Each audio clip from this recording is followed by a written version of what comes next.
آج ہم آپ کو سعودی عرب کے شہر جدہ کا ایک عبرتناک واقعہ سنانے جا رہے ہیں۔ ایک شخص کے انتقال کے بعد اس کے پورے جسم سے چیٹیاں چپک گئیں۔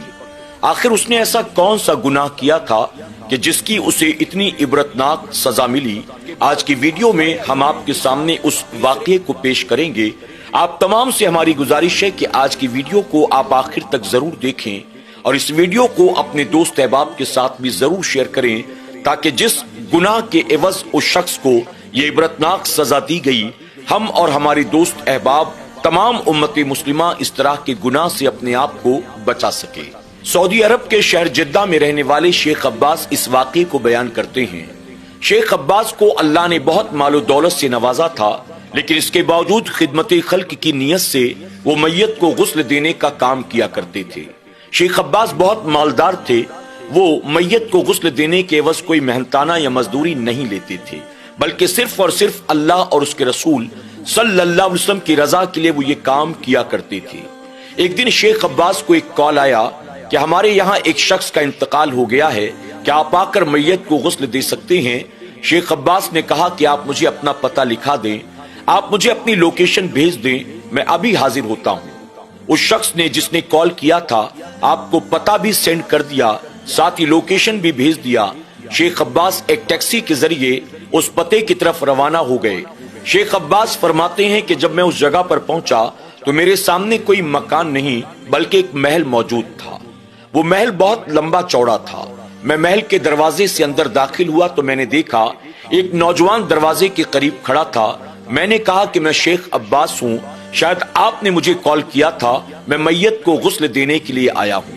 وہ شخص جو مکان کے اندر موجود تھا اس نے شیخ عباس سے بہت بدتمیزی کے ساتھ بات کیا اور کہا کہ آپ سیدھے چلے جائیں، اس سامنے جو کمرہ نظر آتا ہے اس کمرے میں میت موجود ہے، آپ جا کر اس کو غسل دے دیں۔ شیخ عباس فرماتے ہیں کہ وہ آدمی بہت بدتمیزی بھرے لہجے کے ساتھ بات کر رہا تھا، لیکن میں نے کچھ نہیں کہا۔ میں خاموشی کے ساتھ آگے بڑھ گیا۔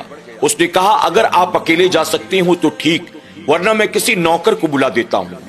شیخ عباس نے کہا نہیں، میں چلا جاؤں گا۔ شیخ عباس کہتے ہیں کہ میں تقریباً 5 منٹ تک آگے چلتے چلتے ایک بیڈ روم کے سامنے پہنچا۔ میں نے دروازے پر دستک دی، اندر سے نوکروں نے دروازہ کھولا۔ اندر داخل ہوا تو میں نے دیکھا ایک بہت بڑا سا بیڈ روم تھا۔ اس کے اندر بستر پر ایک میت رکھی ہوئی تھی جس کو چادر سے ڈھانک دیا گیا تھا، اور اس اتنے بڑے کمرے میں سوائے 2-3 نوکروں کے اور کوئی موجود نہیں تھا۔ شیخ عباس کہتے ہیں کہ میں میت کے قریب گیا، میں نے اس کے چہرے سے جیسے ہی چادر کو ہٹایا مانو میری چیخ نکل گئی ہو۔ میں نے دیکھا کہ وہ ایک شخص جو بوڑھا بستر پر پڑا تھا، اس کی ناک سے اور اس کے کان سے چیٹیاں نکل رہی تھی، اور وہ چیٹیاں اس کے پورے چہرے پر پھیلی ہوئی تھی، یہاں تک کہ وہ چیٹیاں اس کی گردن سے لپٹی ہوئی تھی۔ شیخ عباس کہتے ہیں کہ میں نے چادر کو تھوڑا اور نیچے کھولا تو دیکھا کہ اس کے پورے بدن پر چیٹیاں لپٹی ہوئی ہیں۔ میں نے چادر کو دوبارہ اس کے چہرے پر اور جسم پر ڈال دیا۔